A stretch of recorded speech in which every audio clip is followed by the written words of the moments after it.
Toute première mondiale du laboratoire virtuel sur la réduction de la benzophénone. Comme vous voyez à gauche, nous avons une cétone qui contient deux cycles aromatiques. Le NaBH4 sera l'agent réducteur qui, suivi d'une hydrolyse acide, donnera l'alcool correspondant. L'alcool s'appelle benzidrol, porte aussi le nom de diphénylméthanol et d'autres surnoms sont facilement trouvables aussi sur Internet. Sur Moodle, vous allez retrouver la feuille de données à compléter durant l'écoute du laboratoire, ainsi que le rapport à compléter.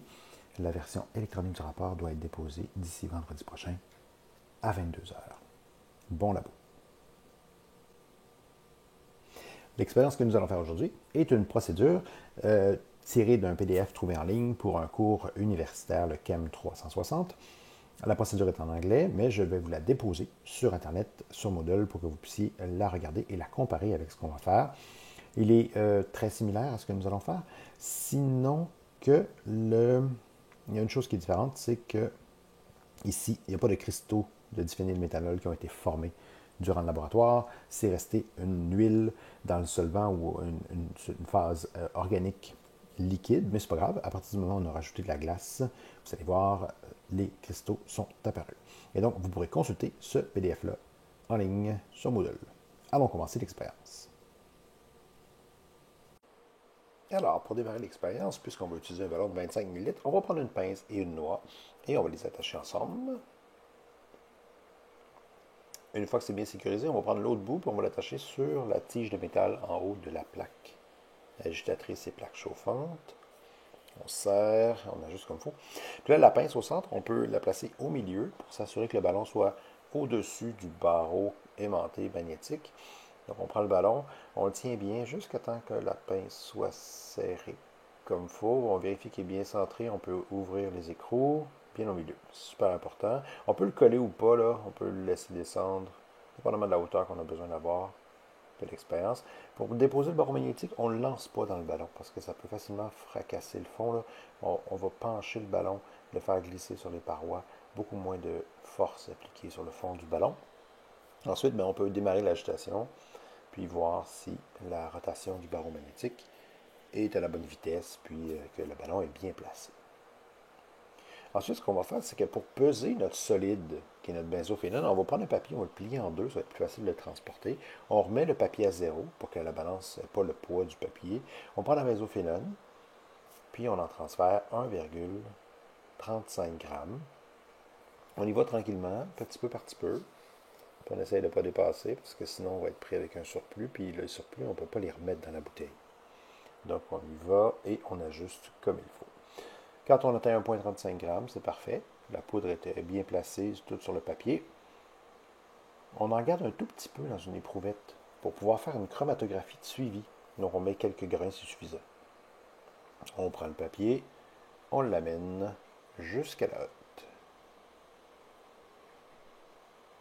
Place de travail, on peut utiliser le papier comme de l'entonnoir pour diriger la poudre dans le ballon. Ensuite, ce qu'on va faire, c'est prendre le temps de mesurer 9 ml de méthanol dans un cylindre gradué de 10 ml. Donc, quand on sort d'un cylindre gradué, on peut verser directement dedans. Bien sûr, ça arrive souvent qu'on dépasse la valeur qu'on veut atteindre. C'est important de ne pas remettre le liquide dans la bouteille d'origine ou dans la réserve. Ce qu'on va faire, c'est qu'on va se prendre un autre meilleur, un autre contenant, puis on va vider le surplus. Peut-être le conserver pour un autre usage, mais c'est important de ne pas le remettre dans la bouteille d'origine. Et voilà, 9 ml. Nous sommes alors prêts à ajouter notre 9 ml de méthanol. C'est important de ne pas toucher les côtés. On peut prendre le ballon, aller rincer les parois qui contiendraient la poudre et replacer le ballon. Et démarrer. Et ajuster l'agitation jusqu'à dissolution complète. Par la même méthode utilisée précédemment, on pèse 0,3 g de borohydrure de sodium. Alors, 0,3 g de borohydrure de sodium, on place le borohydrure de sodium dans l'air linéaire.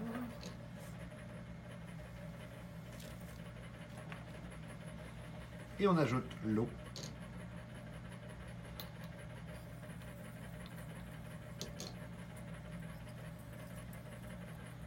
Et on observe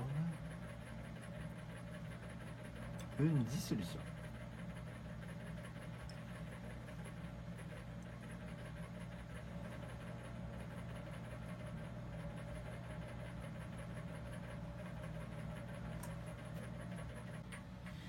La prochaine étape est d'ajouter la solution de borohydrure de sodium goutte à goutte sur la solution de benzophénone dans le méthanol.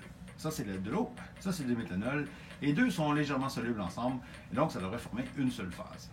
Par contre, plus j'ajoute d'eau, moins le produit et le réactif de cette réaction-là vont être solubles ensemble, et donc le produit pourrait probablement cristalliser et sortir de la solution. Pour transférer la première solution ici, je vais utiliser une pipette Pasteur. C'est une pipette en verre qui a deux bouts ouverts. Et je vais rajouter un bulbe de 2 ml en haut. On peut donc utiliser ça comme un compte-gouttes, tranquillement. On le prend au bout de la main, comme ça ici, et on appuie avec le pouce, si on veut, comme ça.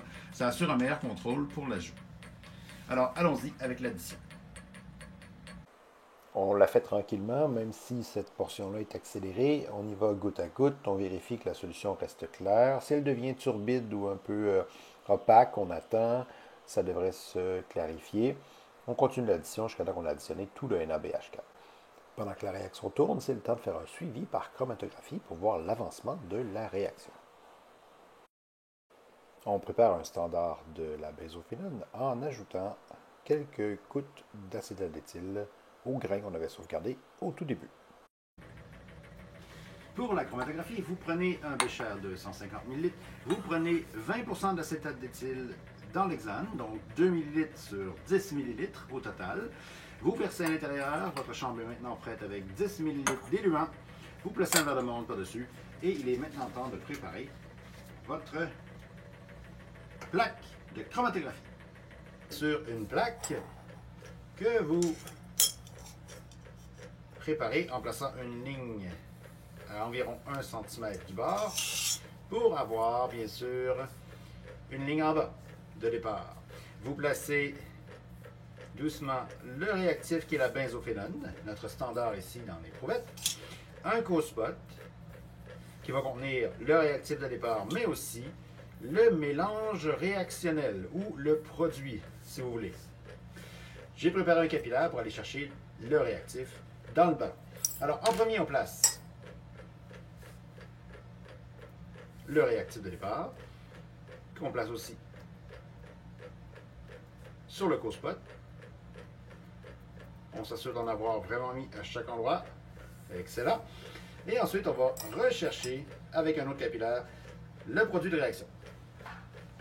Pour le produit de réaction, il suffit de bien mélanger la réaction, de tremper son capillaire à l'intérieur, de s'assurer qu'on a du liquide et d'aller le déposer sur la plaque. On peut le déposer comme ceci au co-spot et bien sûr ici. Puisque la réaction contient du méthanol et de l'eau, il faudra bien sécher ces deux solvants ici qui sont placés, qui sont encore visibles, avant de les placer dans la chambre d'élution. Après avoir bien fait sécher les solvants, on installe notre plaque dans la chambre d'élution, doucement, et on dépose le couvercle. Voici une vidéo en accéléré de la montée du solvant sur la plaque et on l'arrête idéalement avant que ça atteigne complètement le haut pour pouvoir tracer une ligne. Alors, lorsqu'on suit une réaction, on peut le faire à plusieurs moments. La première chromatographie de gauche, c'était après 2 minutes et celle de droite après 10 minutes. On s'aperçoit qu'il restait encore du réactif de départ après 2 minutes, mais qu'il avait complètement disparu au bout de 10 minutes de réaction. Maintenant que la réaction est terminée par chromatographie, ce qu'on peut faire, c'est verser le mélange réactionnel tranquillement sur la glace acide, donc de la glace, 30 g de glace et 3 ml d'acide chlorhydrique concentré, et y aller doucement pour voir que l'acide et le NaBH4 en excès créent une espèce d'effervescence.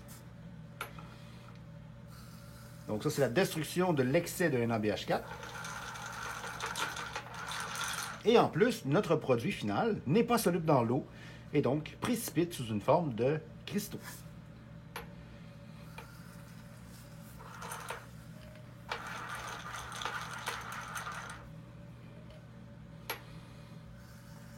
Doucement.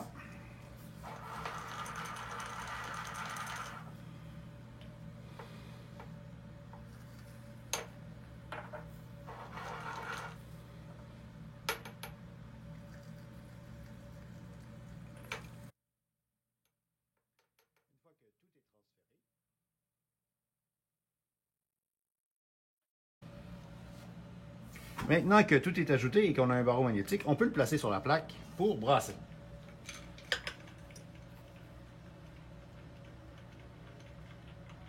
Et de filtrer notre solide sur un entonnoir qu'on appelle un entonnoir Bochner. Un entonnoir qui est fait de trous, donc on va pouvoir déposer notre solide dessus. On va rajouter un papier filtre avant de le faire. Le montage, c'est un Erlenmeyer qui a un bras sur le côté pour pouvoir aspirer. On prend cette aspiration-là, on la place dans un Erlenmeyer qu'on appelle un Erlenmeyer de garde pour empêcher que le liquide se rende directement dans le vide qui est dans la partie ici. Donc, on a le Bécher Erlenmeyer à vide, l'Erlenmeyer à vide, pardon, l'Erlenmeyer de garde, les deux sont reliés ensemble. Et lorsqu'on est prêt, on dépose ceci sur l'Erlenmeyer. Seulement et uniquement quand le vide est parti, on peut le lâcher. Donc, je vais démarrer le vide et je vais rajouter un papier filtre sur le dessus. Alors, quand vient le temps de filtrer, on prend l'entonnoir, on prend un papier filtre et on le place à l'intérieur. On le mouille un peu avec le même réactif ici. Donc ça, c'est un peu d'eau. Ça ne coule pas nécessairement parce qu'il ne passe pas à travers, mais on le place ici et on démarre le vide.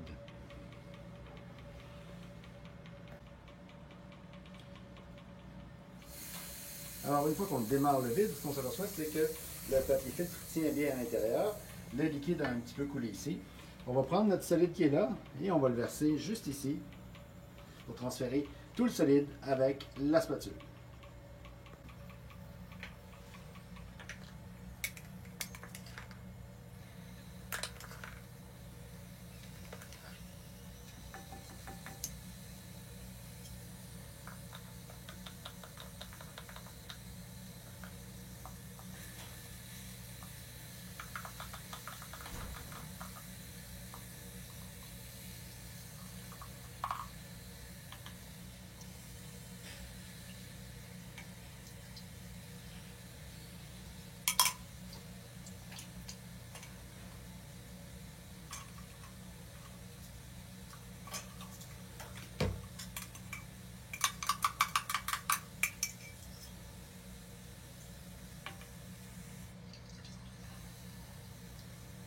Une fois que le gros du solide est transféré, on essaie de ramasser quand même les grains qui restent ou la poudre qui reste en rinçant avec le même solvant qu'il y avait, donc de l'eau. On fait mécaniquement le transfert des morceaux d'eau, des morceaux de cristaux avec l'eau. On peut aussi laver le barreau magnétique avec un peu d'eau pour détacher les morceaux. Et c'est ce qui nous permet de récupérer le maximum de produits pour avoir un bon rendement. Ensuite, dans le protocole, ce qu'on nous disait, c'était de rincer avec de l'eau. Donc, ça, c'est avant le rinçage. Le rinçage avec de l'eau va nous permettre d'enlever peut-être des sels qui pourraient être encore là.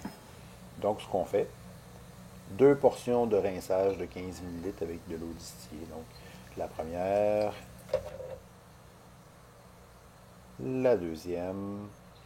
Et là, ce qui va être important, ça va être de sécher notre produit, notre poudre pendant 15 minutes. Pendant ce temps-là, on fait la vaisselle. Et donc, c'est le temps d'être efficace et de nettoyer la vaisselle avant de passer à d'autres choses. Pour connaître la masse de produit brut, on pèse un récipient vide, 30,33 grammes. Ensuite, on transfère le produit qu'on avait avec une spoonula ou une spatule, comme vous voulez. On le transfère dans le bécher qu'on a pré-pesé. Donc, on fait très attention pour ne pas le renverser. Et on transfère le maximum. En repesant, on s'aperçoit qu'on a 31,62 grammes. Maintenant qu'on a ça, ce qu'on va faire, c'est qu'on va prendre une petite éprouvette puis on va transférer une petite partie de ça dans l'éprouvette.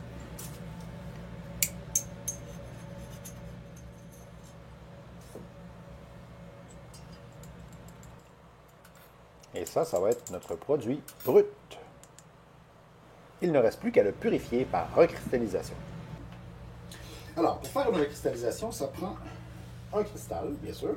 Donc, on a un cristal brut. Puis, ce qu'on veut faire, si on veut le dissoudre en utilisant un solvant, ici, de l'hexane. On va prendre l'hexane qui est chaud pour le dissoudre à chaud. Et ensuite, en refroidissant, l'hexane va recristalliser ou va permettre la dissolution. Donc, l'hexane. L'hexane, ce qu'on va faire, c'est qu'on va prendre, on va le faire chauffer en premier, ici, sur la plaque.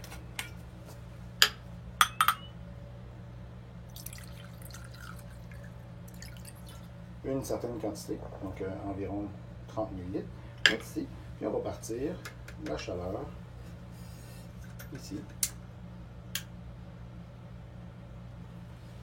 On va voir ce que ça fait. Alors, voici le chauffage de l'hexane accéléré 8 fois. On s'aperçoit très rapidement que l'hexane bout et que ça devient très dangereux. Si ça renverse et que ça se met à chauffer sur la plaque directement, ça pourrait facilement atteindre le point d'ignition et exploser, donc ou prendre en feu. Donc, on fait très attention quand on fait bouillir du solvant. On prend notre solide, puis on doit dissoudre notre solide avec le solvant chauffé. Donc, ce qu'on fait, c'est qu'on prend notre solvant très chaud et on le verse doucement sur notre solide. On brasse, on ajoute, on brasse doucement et on regarde si on arrive à le dissoudre complètement.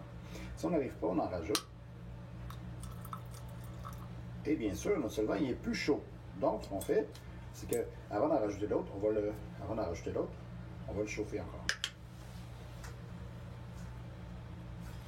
On va prendre notre autre, puis on va le laisser là aussi, ici. Vous voyez ici, à force de chauffer,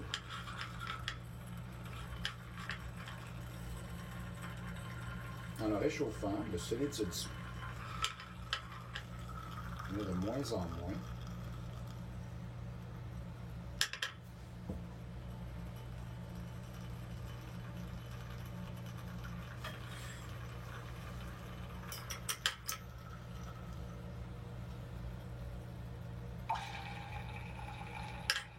Celui-là, il est très chaud, on pourrait l'enlever.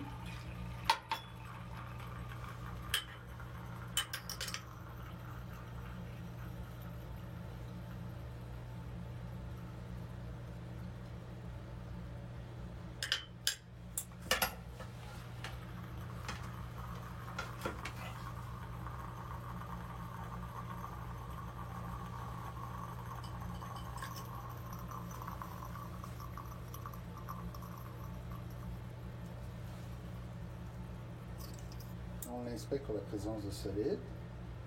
Quand il n'y en a pas, on ferme la plaque, on dépose des choses et on laisse reposer doucement ici sur la tablette. On laisse refroidir. Voici une vidéo accélérée 8 fois aussi de l'apparition des cristaux qui tranquillement apparaissent et forment des espèces d'aiguilles ou de longs fils. Vous allez les voir apparaître, ça commence par des bosses de chaque côté qui poussent et on voit comme des monticules pousser. Le solvant est comme éjecté quand les cristaux se forment, c'est pour ça qu'on voit le solvant sortir des montagnes. Et là ensuite, j'ai coupé, quelques minutes plus tard, on s'aperçoit qu'il y a beaucoup plus de filaments sur le dessus. Donc on laisse ça quelques minutes, on s'aperçoit que plus on attend, plus on est patient et plus on a de cristaux. Quand on a assez attendu, on peut commencer à penser à transférer nos cristaux dans un entonnoir Buckner qu'on a nettoyé. Donc on a nettoyé, on a mis un nouveau papier filtre et on transfère avec une spatula ou une spatule le solide. Bien sûr, le liquide va passer au travers le papier filtre, mais le solide, lui, devrait rester sur le dessus. On y va doucement pour ne pas le renverser. Oh, ça vient bien en espèce de gros pain. On ramasse le plus possible. Mais on s'aperçoit rapidement qu'il y avait un peu de produit qui a passé à travers le papier filtre, parce qu'il était encore dissous dans le solvant, en fait, de la recristallisation, qui était l'hexane. Donc, dans le bas de l'Erlen Meyer à vide, on retrouve du produit qui réapparaît, qui recristallise. On n'a aussi pas tout ramené du fameux bécher, on le voit en bas à droite avec la spatule. Donc, il y a deux endroits où on peut facilement perdre du produit, là. Pendant que ça sèche, on pèse un verre de montre vide, 54,20 grammes. Quand ça va sécher pendant suffisamment longtemps, on prend l'entonnoir, on enlève le vide et on va essayer de transférer ce qui a séché. Donc, on s'aperçoit que le beau pain sec, on peut prendre une spatule ou une spatula, mais j'aime mieux la spatule. Et, voilà, ça se transfère super bien. Voilà le plus gros. On ramasse ce qui reste pour maximiser notre rendement. On gratte un peu. On fait attention parce que ça va souvent être très floconneux, fait que ça peut partir au vent si vous soufflez ou si vous l'accrochez. Et voilà le produit. On le repèse, 55,24 grammes. Passons maintenant à la caractérisation. À partir du moment où vous avez votre produit pur, il faut commencer à mesurer ses caractéristiques ou à analyser ses caractéristiques, donc ses propriétés. Une des choses qu'on fait, c'est de déterminer le point de fusion du produit qui est là. Pour pouvoir prendre un point de fusion, ça prend un appareil à point de fusion et des capillaires spéciaux, qui ne sont pas les capillaires à chromatographie, mais des capillaires qui sont spéciaux, qui contiennent, qui ont un petit bout qui est rond, juste ici, je ne sais pas si vous le voyez. Donc, un bout qui est rond, qui est fermé, et un autre qui nous permet de pouvoir aller chercher le produit qui est là. Donc, ce qu'on fait en premier, c'est écraser une partie du solide.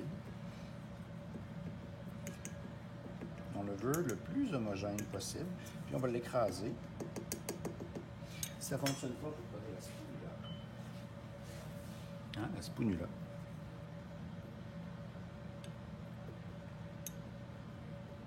Pas besoin de prendre tout le gros, là, juste une petite partie pour le rendre le plus homogène possible. Puis une fois que c'est fait, on prend le capillaire, puis on prend le bout qui est bien sûr ouvert, puis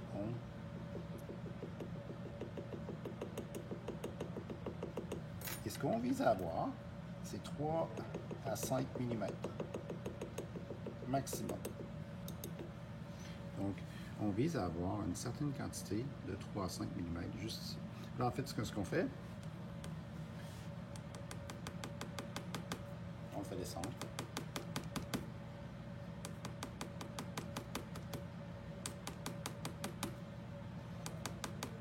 Et on veut que notre produit soit tout en bas. Si le produit est ici, c'est pas bon. C'est ici qu'on veut l'avoir. Donc, on doit continuer.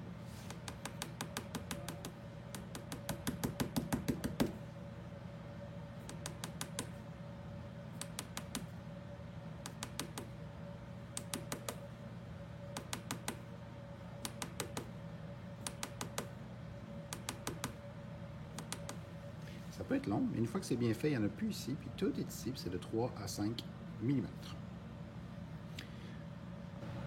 Voici l'appareil à point de fusion. Il y a un numéro par poste. On doit en premier s'assurer que l'appareil est branché. Ensuite, allumer l'appareil avec ce que j'ai ici. Il y a une lumière qui s'allume juste ici, donc ça nous permet de voir. Ça, c'est l'interface par laquelle on va regarder nos yeux. Puis ensuite, ici, on voit la température à l'intérieur de la chambre qui est juste là. Ce qu'on doit faire en premier, c'est prendre notre capillaire, puis trouver ici, juste là, la façon de placer le produit en premier, à l'intérieur, doucement. D'accord?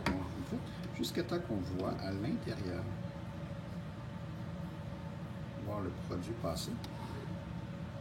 Juste comme ça ici, vous voyez? Juste comme ça. Pour voir le bout avec vos yeux, ici. Pour faire fonctionner l'appareil, on doit... Ça, c'est la température à l'intérieur. Mais là, pour l'instant, ça ne chauffe pas. Là, ce qu'on va faire, c'est qu'on va appuyer sur 7 ici, puis on va le monter à la température. On veut le monter, on veut le faire 7, au point de fusion, moins 10 degrés Celsius. Nous, c'est environ 69 degrés Celsius, moins 10, autour de 59 degrés Celsius pour le plateau.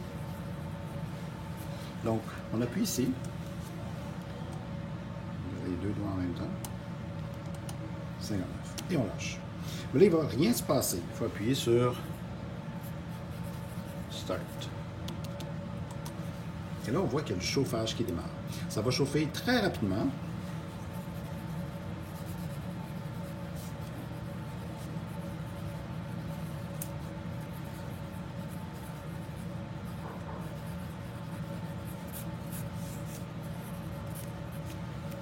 Donc, ça monte très vite, mais c'est trop vite. Mais on s'assure quand même qu'en regardant ici, c'est pas en train de fondre. Après avoir attendu assez longtemps, la température est montée tout près du plateau, on surveille la lumière. Ah, elle vient d'allumer. Une fois qu'on a atteint le plateau, autour de la température de 58-59, si on n'appuie pas sur Start, il ne se passe rien. Donc lorsqu'on a atteint le plateau, on repèse sur Start pour avoir un chauffage lent, c'est-à-dire 2 degrés la minute, qu'on appelle la rampe. Prêt?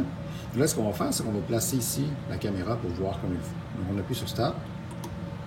Puis là, on voit la lumière de rampe qui vient d'allumer. On se place son œil immédiatement pour voir comme il faut. J'ai placé un deuxième capillaire et je les place là vraiment pour que les bouts soient vis-à-vis de l'ouverture. Alors, durant le chauffage lent, qui est la rampe, c'est 2 degrés à la minute. Donc, pour monter de 10 degrés, ça prend 5 minutes. J'ai fait donc un accéléré pour que vous voyez qu'est-ce qui arrive lorsqu'on approche du point de fusion. Regardez bien à droite, on voit de la transformation, la fonte du solide tranquillement. Et une fois que c'est devenu liquide, eh bien, on peut l'enlever puis le jeter. Le produit obtenu était une belle poudre blanche, et lorsqu'on fait une chromatographie, on s'aperçoit que le produit à droite, il était pur. Le B au centre, c'était le brut, mais malheureusement, mon échantillon n'était pas assez concentré pour qu'on puisse le voir.